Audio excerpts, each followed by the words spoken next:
Nicholas's vice-like grip made it easy to do without either of them falling over. When he was upright, Derek collected his little brother in his arms fully and shuffled out of the tent. This is pretty cool, huh, Nico? Usually I'm all the way in my room, but tomorrow all we have to do is open the door, look down the hall, and I'll be here. Derek whispered soothingly on the path to the back bedroom, putting to bed not just the delicate bundle he carried, but also the likely resistance the boy would have put up.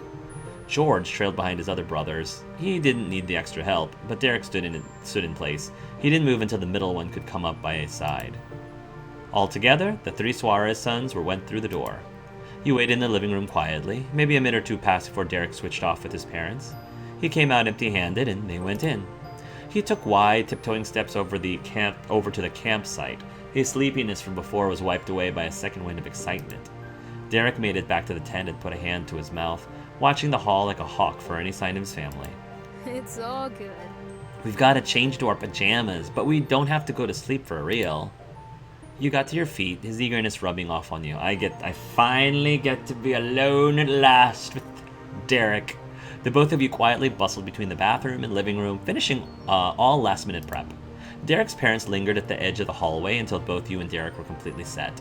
PJs on, teeth brushed, the works. Good night, Derek and Hark. Night. Sleep well. Enjoy the great outdoors of the living room. Night, Mom. Night, Dad. Good night, night. Good night, don't let the bedbugs bite. You waved at them at the tent opening. Good night, don't let the bedbugs bite.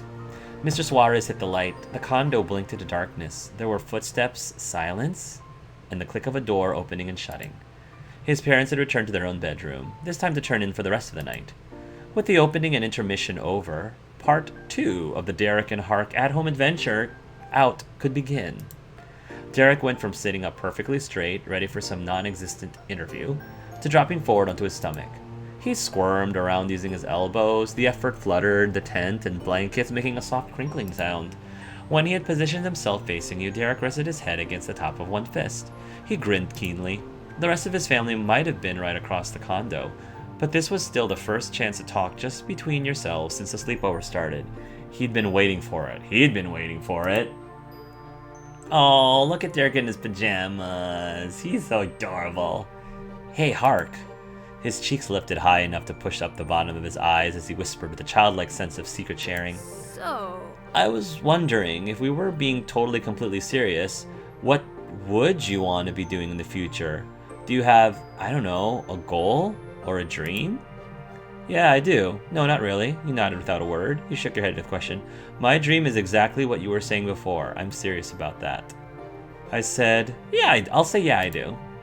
I want to learn a lot. I hope I'll be famous. I'd like to help people. I want to make a lot of money. Hopefully I'll be able to create things.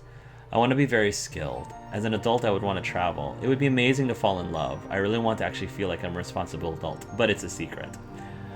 I want to raise a family. I want to have a family. So this is probably like the closest to that. That was my ultimate dream. More than like getting an amazing dream job.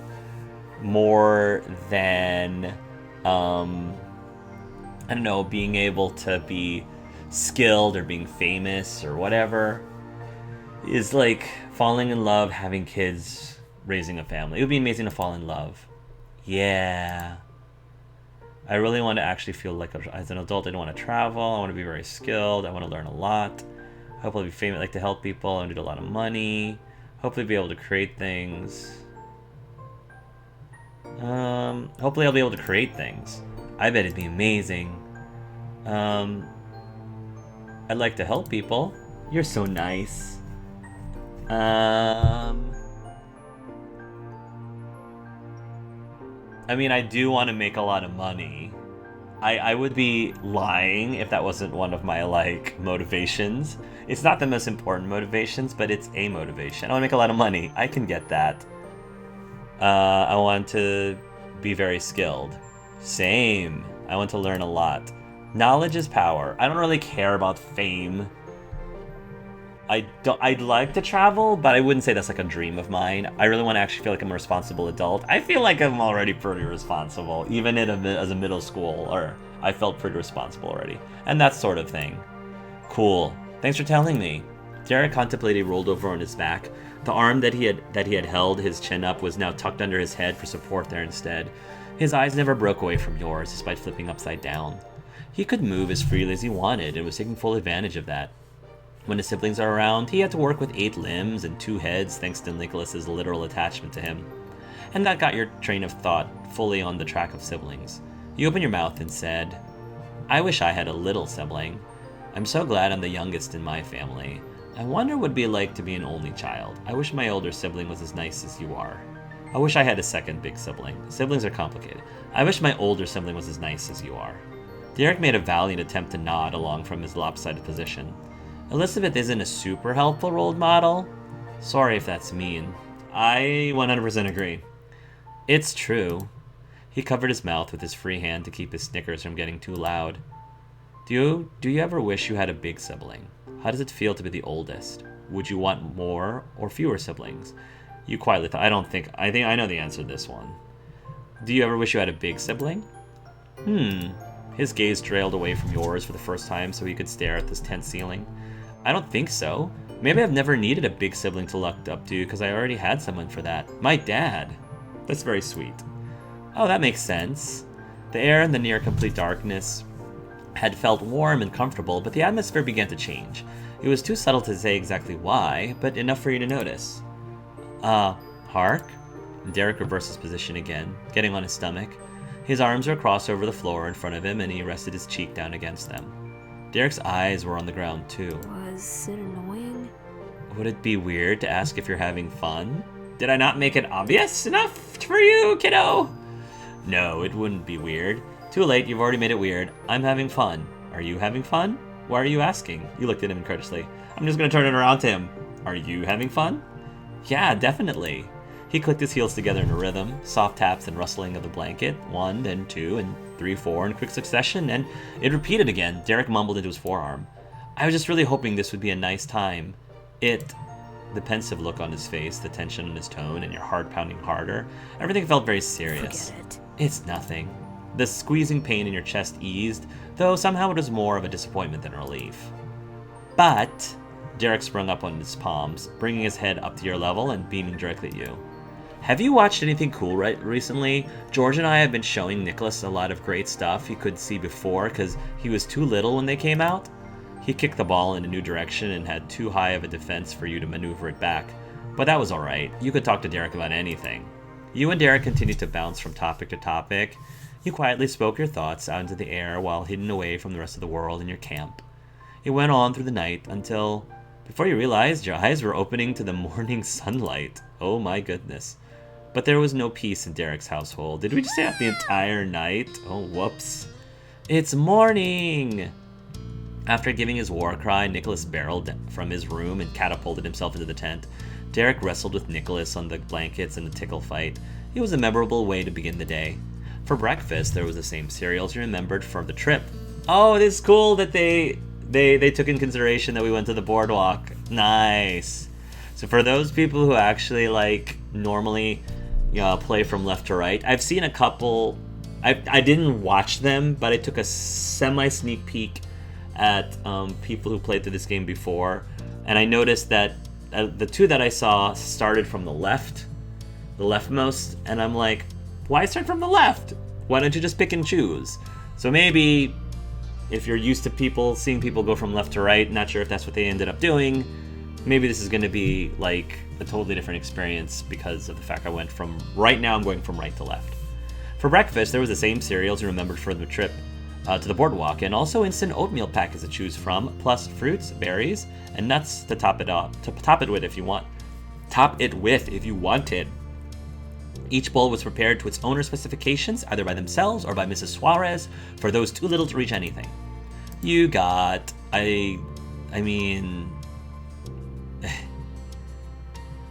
oh, I love strawberries and cream. That's my favorite. Fruity cereal, chocolate cereal with marshmallows, plain cereal, plain oatmeal, apple oatmeal, peach oatmeal, cinnamon oatmeal, maple oatmeal, strawberries and cream, heck yeah. And you added blueberries, you added raspberries, blackberries, strawberries, coconut shreds, peanut butter, almond slices, walnut chunks. Strawberries and cream If I added peanut butter, it would have been like peanut butter and jelly. That would have been like a peanut butter and jelly oatmeal, which I would be all over. Sure, I'll add peanut butter. And almond slices and walnut chunks. And you know what? I'm gonna be a porker. I'm gonna add blueberries, raspberries, blackberries, strawberries, and coconut. Everything. Yeah, that was everything. Nicholas grabbed the bag of walnuts and almonds away from you whenever you tried to use them. He giggled the whole time. He didn't even want to eat them. Derek didn't use them, so he had no intention of adding any. It was a game. You ultimately won, snatching them off the counter when he stopped to take a bite of his meal. Nicholas was a good loser and only smiled with his mouth full at your victorious sprinkling of walnuts and almonds and everything else that was on the table. You glanced down the hallway, expecting Derek's dad to come join the family soon, but Mrs. Suarez let you know how Mr. Suarez very sneakily went past you a couple hours ago when you were sleeping. Okay, so he did fall asleep eventually. Derek swallowed a spoonful of peach oatmeal, good choice, with blueberries to note how his dad had to commute. Derek's mom nodded before moving the conversation forward.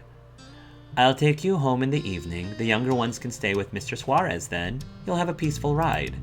Your moms know it'll be a little late. We worked it out yesterday while you were packing. And I'll be out running errands until then. I'll be bringing the kids. You two can enjoy your time however you choose. Woohoo! Is that fine? More than fine. Derek stuck his spoon towards the ceiling and gave you a thumbs up from his bar stool. It's peachy! Derek put his other fist on the counter. Double thumbs up. Soon you learned another new thing about Derek's family. His dad commuted very early, and all his hands were tasked with cleaning up whether they were guests or not. The five of you made quick work of breakfast. Then Mrs. Suarez, with some more assistance from Derek, corralled George and Nicholas into the minivan to act as helpers during her daily tasks. George could properly fulfill that role, while Nicholas was more of an honorary helper who still needed more support than he gave. The title was still exciting enough for him to release Derek for 1 minute so he could be strapped into his car seat for the drive. From one job to another, you and Derek were left alone to put the living room back into its proper order. First, your belongings were collected and put aside to make sure nothing got mixed in with the other supplies. The blankets were stuffed back into Derek's room and the spare closet, and any loose marshmallows that were discovered to have escaped being devoured and ended up on the floor were thrown in the trash. Your campsite became a hollow shell of what it once was. It had ended so quickly, but a short adventure in the great outdoors of the Suarez living room was better than none. It was still a minor miracle that you got to come. You didn't forget that. Lastly, the two of you worked as a team to break down the tent itself. You slipped out to each of the poles, retraced them into their smaller size, and began to get them packed away into the sturdy bag they came from the night before. While folding up one of the legs, Derek lightheartedly chatted with you. Oh man. I'm so excited. The whole day we could do anything before you've got to go. Walk to the park, watch a movie, get food somewhere. All of that sounds great. Food is my highest priority. If you're being entirely honest with yourself, the thing he was suggesting and the way he said it almost made you think it was a date. But Derek certainly didn't claim it was. He hummed along with a bounce in his pose. He was having plenty of fun just doing regular chores with you. The good mood was infectious. This is why I really, really adore Derek a lot. And why I do feel like, again, he is a better fit for me versus Cove. It's great. I was just thinking about how I was surprised my mom's let me come out today. How I was surprised my mom's let me come today. Out of nowhere, Derek twitched like he was hit by a bolt. His hands flipped over protectively and the pole fumbled out of his grasp. It clattered against the wooden floor. The sharp sound made Derek wince. He gave a meek apology while the leg rolled back against the sneaker just as pitifully. Sorry. Derek bent his knee and gripped at his shirt's edge on the way down before he reached out to pick up what he dropped.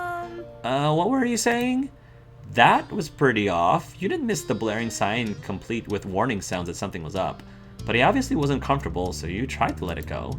I was just talking about my mom's. Usually they're really strict about sleepovers. I can't do it out of nowhere. It's a planned thing. Having it be a camp out in the living room must have helped a lot. You gave a bit of a shrug and scanned around for another piece to put away. I'm gonna have to keep that trick in mind. Oh yeah, that makes sense. They are like that. Derek fiddled uselessly with the dark gray rubber foot at the end of the pole. He was pretending to keep busy. You wondered if you remembered what the two of you were supposed to be busy with. It wasn't going away whether you ignored it or not. Did you think they didn't like you, or that I meant something else? No. No, forget it. It's dumb and it doesn't matter. He threw the words at you. It was final and way harsher than you expected from Derek. The sharp edge of it wasn't for you. That part was directed towards himself. You'd never slept over at his house before. That'd been your guess for why it might have been a little awkward. There was clearly more to it. You frowned. I don't care if it's dumb. I want to know.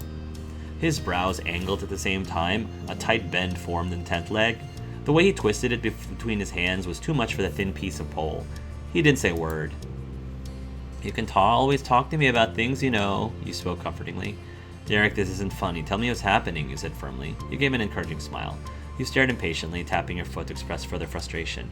You can always talk to me about things you know, you spoke comfortingly. He sealed his eyes shut tight and dropped the leg, on purpose this time. Despite all the effort it took him to ask you to come in the first place, that paled in comparison to this. Suddenly, it seemed like he wished you were anywhere but right there. I can't tell you. Okay. Derek's voice was an impotent whisper. You'll think I'm the most annoying guy in the world. I am the most annoying guy in the world. Excuse me? What? Do you remember what happened in the boardwalk? I don't think I would have considered you the most annoying guy in the world if I was, like, attached to the hip. If anything, I was probably more annoying since I kept wanting to, like, essentially be attached to the hip with you. It was such a bad idea. It was sneaky and judgy. I shouldn't have bugged you, but I already did. It's too late. Derek's posture pulled closer and closer together as he spoke. His fists tapped against the front of his chest and his knees bent inward. The pressure building inside was exerting a real force on him. What if you don't want to be friends anymore? Excuse me. The last part almost disappeared before he had a chance to hear it. He looked small and lost. I'll always be your friend until we become more. That's never gonna happen. Derek, please. I don't want you to feel bad. I just don't understand what's wrong. Alright, seriously, spit it out. The reassurance flipped to annoyance. Like, I'll always be your friend. That's never gonna happen. Derek, I don't want you to feel bad. I don't want to friend zone him. I don't think he would take this as friend zoning, but I kind of wanna. He doesn't feel like telling me. So, I just don't understand what's wrong. Fine, I'm just gonna say I'll always be your friend. The tension kept compounding, causing cracks where more words could slip through. Well, I had a reason why I invited you and I did, why it needed to be now. Yes? Even though his eyes creaked open, Derek wasn't looking at you. But finally he sucked in a breath and took the plunge. Is he about to, like, move away? Is that what happened? Is that what happened last time? I don't remember. All I remember, he wasn't around in step 3. That's all I remember. So is this, like, is he telling me up, like, ahead of time that that's about to happen? Hark, today is Father's Day. Oh, and because I have two moms. I completely, like, it completely went over my head. Your jaw dropped. You had completely forgotten that was today. You knew what day it was, but couldn't have guessed that was Derek's motivation. He wanted me here for Father's Day. You could completely forgotten that was today. You could put it together immediately, and though you were still stunned, you could put it into words. You thought I was going to be sad because it's Father's Day and I don't have a dad. That was not what I thought, actually. I wonder how my kids would feel about Mother's Day. Would they feel bad because they don't have a mom? That's the thing, like, if that's all you ever knew, I don't know if you would necessarily feel bad. It's almost like, you know, I'm Christian. Do I feel bad when it's Hanukkah? Do I feel bad if I'm not celebrating, Passover? Or not celebrating Seder? I'm like, no, because that's not what I ever knew. I guess I would be a little bit jealous, if my friends had bar mitzvahs left and right and I didn't get a bar mitzvah. Okay, so yeah, there we go. That I probably would be a bit jealous of. But I mean, we get other holidays too. Interesting. I don't know. Derek lowered his head and pressed his shoulders up to his ears, trying to hide from the sound of it. Well, I wasn't thinking for sure that you'd be sad. I didn't know how you were going to feel about any of it, and that's what was chewing at me. Derek poured out a word. If I was going to be sad on that day anyway, wouldn't I want to hang out with Derek then so I would be less sad? Derek poured out words one after another, trying to explain himself and the conflicting feelings he had bottled up the entire time. The floodgates had been opened. It's not like I was around last year when this happened. I couldn't help wondering if it was a normal thing, or a good time, or a low point, or whatever. But I don't live in Sunset Bird. I can't walk on over like it's nothing to check. I had to come up with some other dumb way to be around. Derek's speaking pace slowed, but his blinks picked up speed. His rapid flow of words went from explanation to admonishment. It was enough for him to choke on. But that's stupid, because if you actually wanted me to be anywhere near you today, you could have asked yourself. And your moms are great, better than most dads, and you've got Elizabeth too. Yes, Elizabeth's a winner. Sorry, sis. Sorry. She's not a winner at the moment. Maybe she's getting better. She gets better. I shouldn't have made a whole big thing out of it because I made stuff up in my head. I'm sorry. I'm really sorry. I forgive you. And then it went bone dry into silence. Derek dropped his arms to his sides. I forgive you. Can we go get food now? Movies? He could only look at you out of the corner of his eyes. He was such a sweet guy. A poor kid. His seriousness about something like that was hilarious. Derek had been trying to look out for you. The realization made you grateful. You shifted uncomfortably under his gaze. It wasn't something you asked for. It was infuriating that he'd butt into your family. Knowing Derek viewed things that way was strange. You weren't sure how to feel. He was such a sweet guy. You laughed. You teared up. You covered your face with your hands. You hugged him. You gave his arm a friendly punch. You affectionately pinched his cheeks. Now I'm gonna hug him. You hugged him. It just happened instinctively. You wrapped your arms around his shoulders. Derek's caution turned to confusion. Hark! His breath tickled your neck. After an extra squeeze, you let him go. You're really cute, Derek. That's not dumb. Thank you. I don't know if this is patronizing him. I do think he's cute for saying the things that he's saying and thinking the things that he's thinking, but I don't know if this is patronizing. That's not dumb. Thank you. I'm lucky to have someone like you. I never hate you for worrying me. I never hate you for worrying about me. You smiled at him with all the warmth you could muster. I'm lucky to have someone like you. Really? You're not gonna tell me to call your moms to come get you and walk out the door and never talk to me again? Did not cross my mind at all. That's what you thought was gonna happen? Maybe? Maybe? I figured you'd at least say I'm a pain. Alright, you're a pain. Happy. It's done. Derek crumbled over, gripping his hands against his legs and releasing a massive sigh like he'd finished a marathon. Wow, okay, I'm sorry still. I should have just asked you instead of creepily making you come to my house so I could watch and see if maybe I could figure it out without having a normal conversation. That would have worked too. The emotional exhaustion from carrying that stress on his back really had taken its toll. Derek crouched completely and plopped onto the floor. You eased down to sit next to him. What I always tell people is don't keep things bottled up. Communicate. It doesn't matter if it's your boyfriend, your spouse, your family, your friends. Communicate and be as transparent as you can for the people that are really, really, really important to you. You know, don't hold anything like that back. He tucked his legs up against his chest and tapped the top of his knees shyly. He was the last kid waiting to be picked up for a team on the playground, and you were the captain who could include him. I feel like that would actually be the other way around, but would you want to talk now? I think that'd be good. A ghost of a smile appeared on Derek's face. It didn't compare to the ear-to-ear grin you were used to, but it was enough to make everything feel a little more normal, a little more right. Honestly, Derek, I forgot it was even Father's Day. We don't celebrate it, and it doesn't matter to me at all. What? You did? Derek smacked his head against his legs, humiliated, but you could hear a few tiny chuckles, and you could see the way the laughter made his shoulders shake. I really dropped the ball, huh? I was driving myself crazy for nothing. That's not true. It's nice that you cared. I know I have someone who really worries about me, and that's pretty special. Derek's face tilted over to the side, just enough for you to see the redness still tinting his cheeks. Thanks, Hark. Derek waited there on the floor silently, still curled up in a ball. If there was more you needed to tell him, he wasn't going to miss it. What is it like having a dad? Is it different to how it's like with your mom?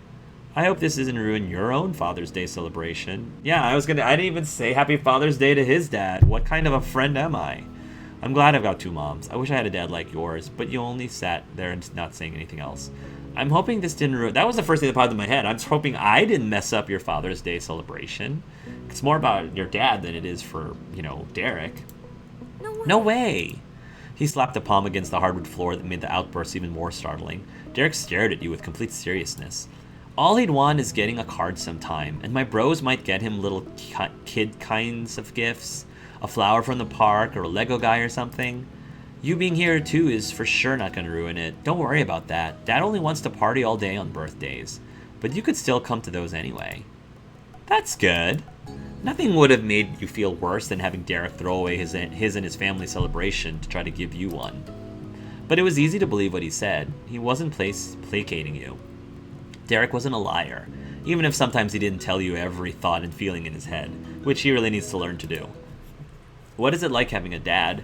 Is it different to how it's like with your mom? Yeah. Oh. His parents weren't here, but his gaze automatically went to the hall that led to Mr. and Mrs. Suarez's room. You had no idea what was on his mind, so you need to wait for him to say it. Derek ultimately shrugged one shoulder and tilted his head back to you. It is kind of different. My mom is really a mom, and my dad's a dad. What? Oh yeah, now it all makes sense. Can you elaborate on that one? You blinked at him incredulously. Okay, thanks. You blinked at him incredulously. Sorry. He scratched his ear. She scratched at his ear. Derek heard the way his own words sounded just as well as you did. I think what I mean is, like, mom is nice because she loves me and I love her and it's great. We can just be together and it's like I don't have to grow up so fast. It's okay the way it is. That's not exactly how it is with dad because I want to be like my dad and I'm not. You don't want to be like your mom? That's the part of it that I'm like, you don't... Even if your parents different genders, you could still want to be like... I don't know. I kind of get it, but I kind of don't. I want to get mature and responsible and do more. I don't feel like I'm good enough when I've got to compare myself to him. I think when I was growing up, I definitely wanted to be more like my mom than my dad. And a lot of it's because my personality and my mom's personality are very close. And my brother's personality and my dad's personality are also very close. So, just because my mom's and I are different genders, I feel like I definitely wanted to be my mom way more than I wanted to be my dad, for sure. Derek blinked. He'd caught himself losing track of the topic. It was going where it wasn't supposed to be, and Derek put a stop to it. But it's not bad. It isn't like he's trying to make me feel that way. He pushed a couple inches off the ground using his heels and tipped backward a bit, then fell into place again. Derek looked like a tiny rocking horse. A slight grin cracked open between his lips as he swayed. And I bet a lot of kids don't have that kind of thing about their dad. They want to be like their mom or both their moms. Yeah, like I said, just like me. Huh, that's interesting. I don't get it. Thanks for trying to explain it to me. I think you're really good. Good luck with your goals. You simply nodded. Huh, that's interesting. It's cool you think so. I don't know if it made sense. I want to be like my mom. I want to be like my ma. I want to be like both my moms. I want to be like me. Then you smiled. Then you shrugged. I want to be like me. I mean, there are many things about my mom that I liked. And there are many things about my dad that I liked. But ultimately, I don't think I ever fully stopped and thought, yeah, I want to be just like my mom. I want to be just like my dad. I don't think I ever said that. So I want to be like me. I think that's perfect. Derek's words then slowed and stumbled. He squinted his eyes as if looking at you was blinding. It was the way he spoke when he forced himself to confess something he wasn't planning on admitting. Also, well, Hark, since we're talking about mom and dad, I want to tell you, they do kind of know why I wanted you to come over. Do they know? I didn't tell them exactly, but yesterday they somehow figured out I was worrying, and before I could do something to stop it, they put it all together. I don't know how parents do that. They wanted to help me help you if you needed it, but they didn't have any idea that I was just being nosy and you didn't give me any real reason to worry. I understand. It's hard to pretend something is nothing when it's not, and it was really important to you. It was, for sure. Thanks. I'm glad I've got two moms. I wish I had a dad like yours. You didn't say anything else.